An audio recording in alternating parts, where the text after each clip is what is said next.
وتخرج علينا قناة الجزيرة، ودي قناة أنا والله الحمد والمنة لا أكون ردما بالغيب ولا ادعاءات بطولة، كنت أحذر من اليوم الأول. دي قناة ملوثة، دي قناة ملوثة، دي قناة ملوثة.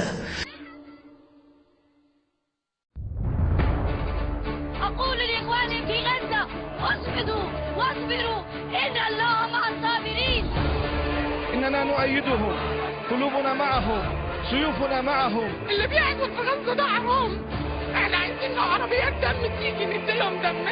ليس صواريخنا العبثية، لأن سكان العراق المتوطئين هي العبثية. دي قناة ملوثة، دي قناة ملوثة، دي قناة ملوثة، دي قناة ملوثة، دي قناة ملوثة، دي قناة ملوثة. من الله ونعم الوكيل على كل مسلم بيرضى على الوضع اللي احنا فيه، كان حاكم ولا مواطن